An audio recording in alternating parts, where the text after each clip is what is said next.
자기야, 왜 그래? 아니야.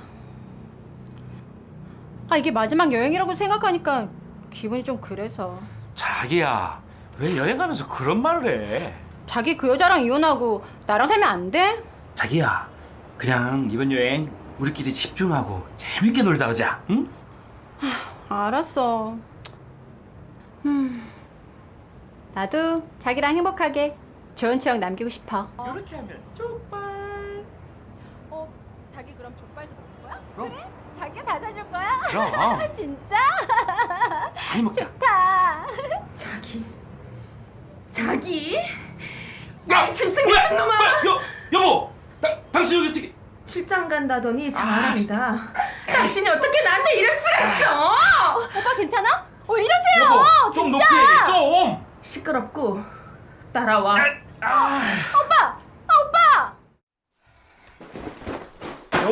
여보, 내 말 좀 들어봐. 당신 정말 그렇게 생각하는 거 아니야. 나를 그렇게 못 믿겠어? 끝까지 거짓말. 어떻게 그렇게 뻔뻔하게 나를 배신할 수가 있어? 그냥 부하 직원이야. 정말 당신 오해하는 거라고. 오해 좋아하시네. 회사 부하 직원한테 자기라고 하니? 오빠라고 해? 좋아, 인정할게. 근데 진짜 끝내려고 했어. 나도 노력했다고. 끝내려고 이별 여행 간 거라고. 정말 끝냈어. 자기야, 걱정 안 해도 돼. 당신 나한테 이러면 안 돼. 어떻게 나를 이렇게 비참하게 만들어? 여보, 내가 무릎 꿇는다. 자기야, 그만 좀 하자. 내가 정리하고 자기 소원 다 들어줄게. 제발 좀 그만 좀 하자. 그만하자. 여보. 아니, 내가 잘못해서 교회만 다녀주면 됐지. 너 뭐 이런 목장까지 오라 그래. 교회는 틀렸어. 성경이 모순투성이라고. 당신 입이 10개라도 할 말 없어. 약속대로 교회랑 목장 모두 참석해. 안녕하세요. 자, 그러면 저희 이제 목장 나눔 해보도록 하겠습니다. 저는 이 바람을 피워서 아내와 심하게 다툰 뒤에 이혼까지 할 뻔했었습니다. 하지만 이 좋은 교회를 만나면 방황이 멈춘다고 교회와 공동체를 만나면서 말씀으로 다시 살아났습니다. 그래서 이렇게 목자가 되어서 여러분들 앞에서 저의 부끄러운 죄도 나누면서 사명 감당 중입니다. 우리 남편 집사님은 어떻게 오셨습니까? 아이 저야 이 사람 때문에 왔죠 뭐. 근데 목자님, 아까 얘기 들어보니까 아니 남자가 술도 먹고 사회생활 하고 그러다 보면 여자도 만나고 그럴 수 있는 거지. 뭘 그런 걸 가지고 죄다 아니다, 그것도 심각한 거 아닙니까? 저도 사실 바람 한번 잘못 피웠다가 여기까지. 그러셨구나.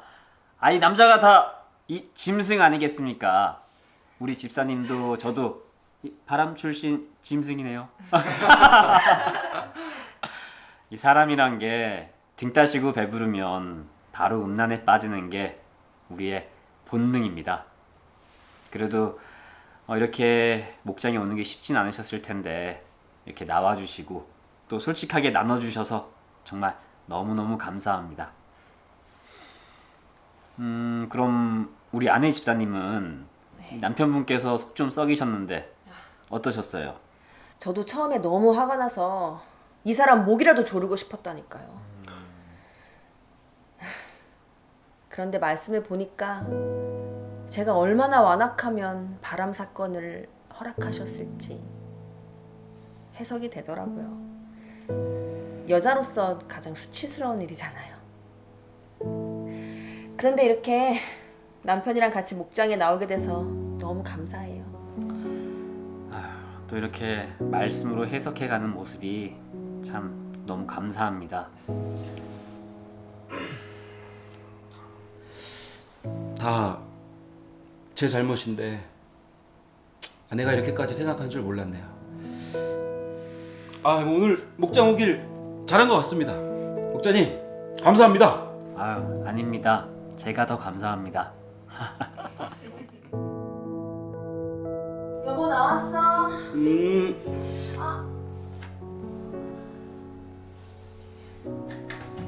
여보, 어디 아파?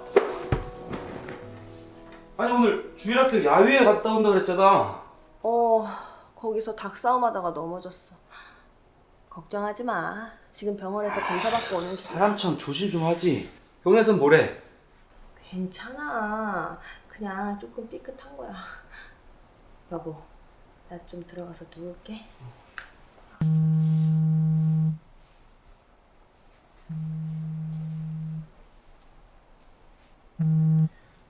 네, 여보세요? 네. 네, 맞습니다. 예. 네. 신장암이요?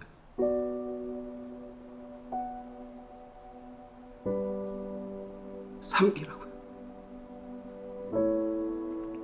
네. 아내 데리고 빨리 병원 가겠습니다.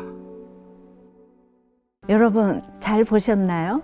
보시다시피 겉으로 보기엔 너무나 문제없고 그저 착하게만 보이는 한 집사님이 내연녀와 해외로 여행을 갔다가 글쎄 공항에서 아내에게 덜미를 잡혔답니다.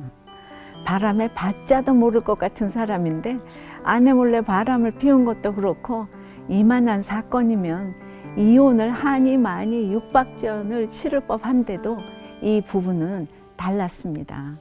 남편은 공동체 모임에서 이런 수치 사건을 고백하며 회개하고 그 아내는 내가 얼마나 완악하면 결혼한 여자에게 가장 수치스러운 남편의 바람 사건을 주셨겠느냐 하며 이렇게 해석을 잘하니까 회개를 했어요. 여러분은 이게 믿어지세요? 여러분이라면 내가 바람 피운 것도 아닌데 이렇게 순순히 하나님 앞에 무를 꿇을 수 있을 것 같으세요? 결혼한 여자에게 남편의 바람 사건은 해, 달, 별이 와르르르 떨어지는 사건인데 이 아내분이 무슨 천사도 아니고 어떻게 이런 적용을 할 수 있었을까요? 이제 이 부부는 이 사건 이후 서로 천국만 바라보며 교회도 잘 섬기고 정말 믿음 좋은 크리스천의 삶을 살아가고 있습니다. 이 부부가 살아가는 모습이 얼마나 보기에 좋은지 몰라요. 그런데 여러분, 얼마 못 가 이 부부에게 또 다른 고난이 닥쳤어요. 아내가 암에 걸린 거예요. 교회 주일학교 부서 야외 모임에 간 아내가 다른 교사들과 어울려 닭싸움을 하다가 골절을 당해서 병원에 갔는데 뜻밖의 암이 발견된 것이에요.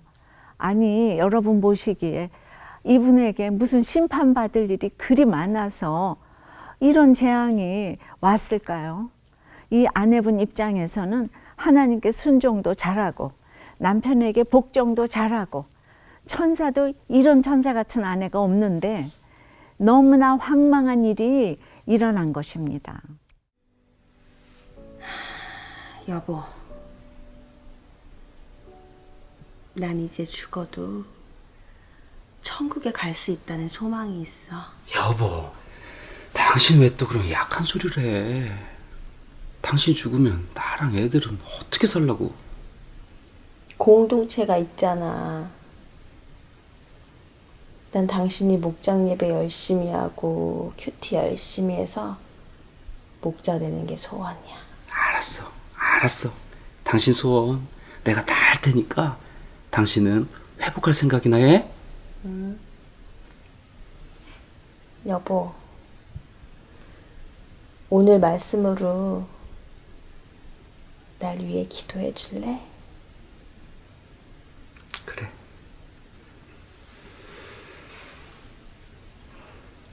하나님, 저 같은 죄인에게 은혜를 주셔서 이렇게 아름다운 아내도 주시고 교회와 공동체를 주셔서 감사합니다.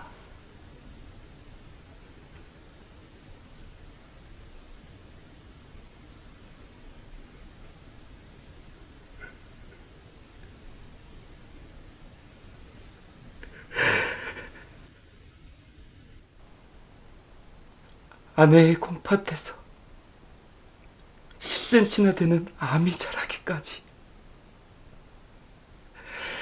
그 시간 동안 제가 바람을 피운 시간임이 인정됩니다. 내가 받아야 될 벌을 제 아내가 수술대 위에 올라가서 받고 있습니다. 주님, 저를 용서해 주시고 우리 부부를 불쌍히 주시옵소서. 저희는 연약합니다. 주님, 살려 주시옵소서. 히스기야에게 생명을 연장시켜 주셨던 주님, 아내의 생명도 연장시켜 주시옵소서. 주님, 살려 주시옵소서. 주님, 저희 부부를 불쌍히 여겨 주시옵소서. 예수님 이름으로 기도합니다. 아멘.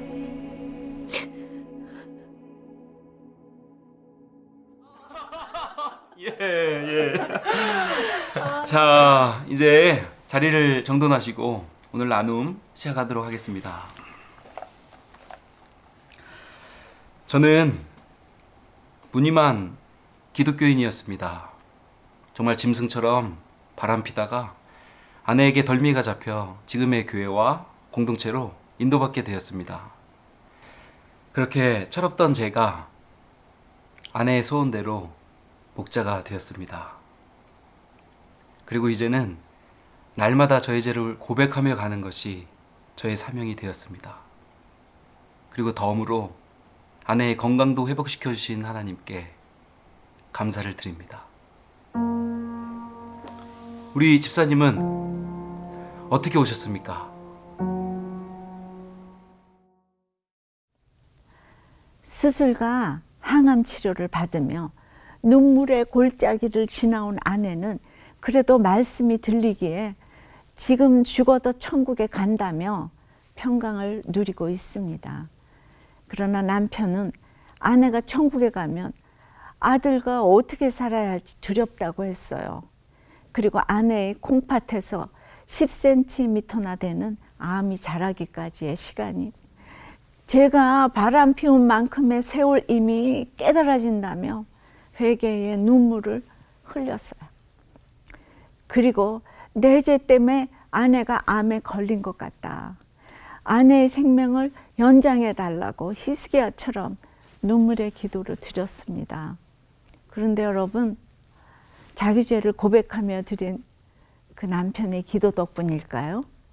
이 아내는 신장암 3기에도 불구하고 다른 곳에 전이도 없고 여태껏 재발되지도 않고 환자의 경계를 잘 지키며 지내고 있습니다.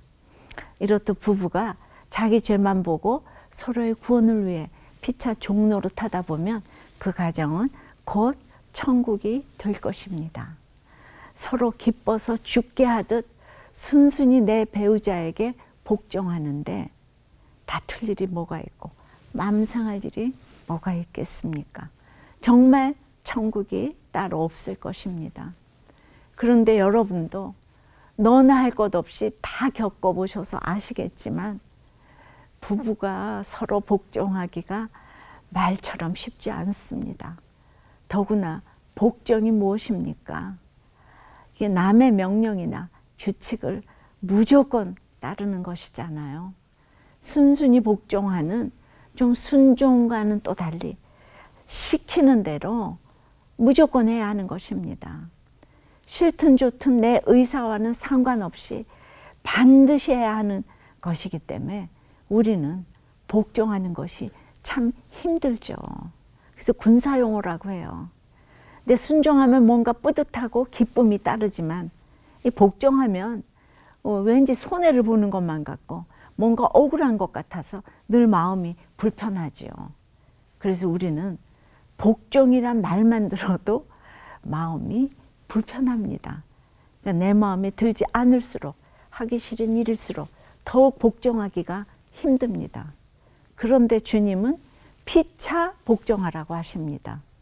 도대체 무엇을 어떻게 복종하라는 것입니까? 바로 여기에 구속사의 비밀이 있습니다. 구속사가 깨달아지면 복종이 쉬워집니다. 먼저 자기 죄를 못 보면 복종할 수가 없습니다. 1회에서 소개한 집사님이 어떻게 남편에게 복종했습니까? 남편의 징글징글한 외도 사건에도 불구하고 자신의 외도, 자신의 무개념, 자신의 죄를 먼저 깨닫지 않았습니까? 그러니 남편이 바람을 피워도 그 남편에게 복종할 수 있었습니다. 그렇습니다. 돈 잘 벌어다 주는 남편이라면 누군들 복종을 못하겠습니까? 문제는 남편의 알코올 중독에, 무능력에, 가정 환경의 약점에, 그 무거운 짐에 복종하라는 것입니다. 그런데 남편이 실직하는 바람에 가장의 무거운 짐을 대신 지겠다고 돈벌이에 나선 아내가 있다고 합시다. 그러고는 내가 이렇게 밖에서 열심히 돈 버는데 당신은 왜 집안일을 안 도와줘? 밥이라도 좀 해놓지 한다면 이게 복종인가요? 아닌가요? 무거운 짐을 지면서도 이렇게 생색을 내는 것은 결코 복종이 아닙니다. 내 죄 때문에 남편에게 복종하는 것이 아니라 돈에 복종하는 거죠. 출세하려고 직장 상사에게 굽신거리는 것도 졸지에 백수가 된 남편이 돈을 벌어오는 아내 앞에서 스스로 작아지는 것도, 돈 잘 벌어오는 남편에게 세상적으로 너무너무 잘하는 것도 다 마찬가지입니다. 그 마음에 돈이 왕노릇함으로 행하는 복종은 복종이 아닙니다. 십자가 적용이 아니라 인간적인 노력으로 잘하는 것 또한 복종이 아닙니다. 내 배우자가 마음에 들지 않아도, 상종하기 싫어도 그리스도를 경외함으로 복종해야 하는 것입니다. 내 배우자의 능력, 인격 때문에 복종하는 것이 아니라 예수님을 내 주로 시인하고 경외한다면 주께 복종하듯 배우자에게도 복종하라는 것입니다. 경외함도 결국 복종하는 것입니다. 저는 학창시절 시험 볼 때가 되면 밤잠도 못 자고 열심히 공부하고 열심히 기도했어요. 하지만 결혼을 위해서는 그렇게 열심히 기도하지도 준비하지도 않았어요. 남편이 저를 너무 좋아해주고 성실하니까 결혼하면 당연히 제게 잘하리라고 생각했죠. 그런데 그게 아니었어요. 제 결혼 생활은 행복하지 않았습니다. 그 이유는 남편 때문이 아니었어요. 내 속에 인정받고 싶은 마음, 안목의 정력을 누리려는 마음이 있었기 때문이죠. 남편을 전리품으로 취해서 남편이 태워주는 자가용을 타며 고고하게 살고자 한 마음 때문이었죠. 그러니 제가 누구를 원망하겠습니까? 그럼에도 저는 왜 결혼생활 13년간 걸레질만 하며 살았을까요?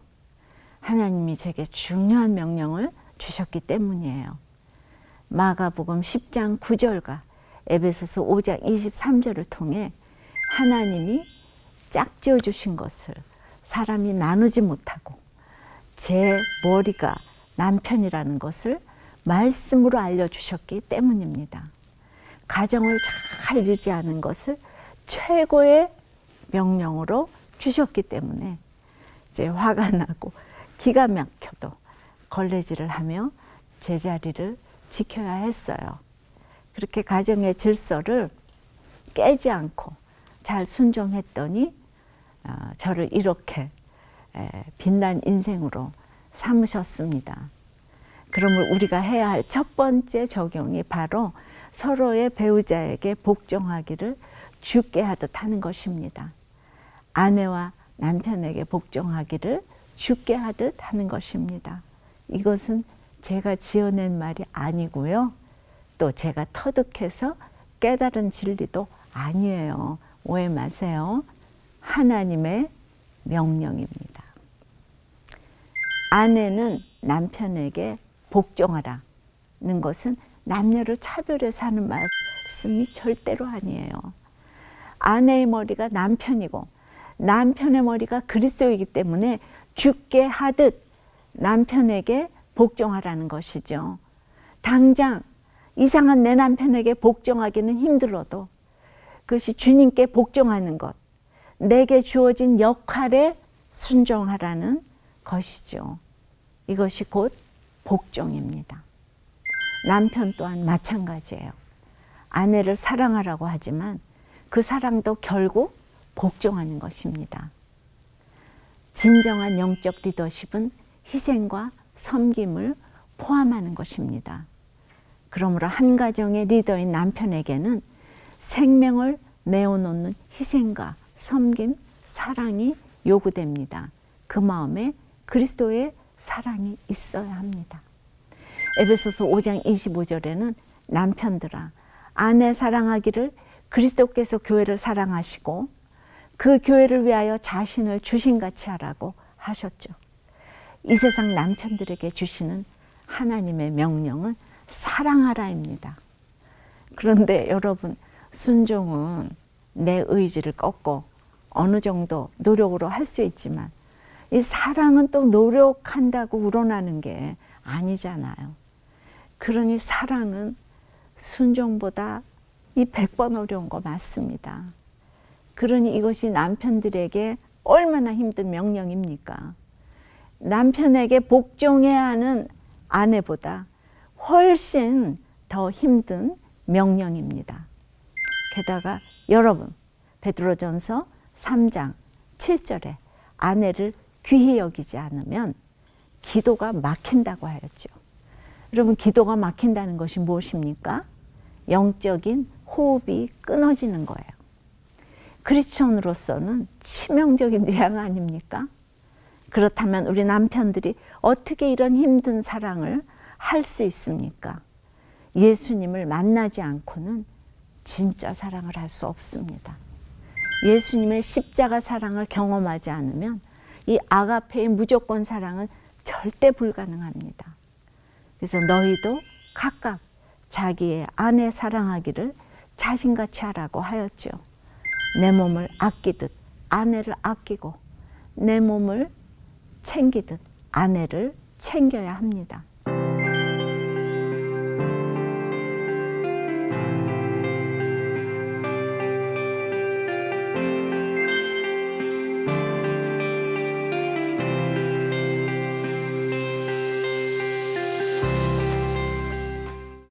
아무튼 복종도 죽게 하듯 하는 것이고 사랑도 죽게 하듯 하는 것입니다.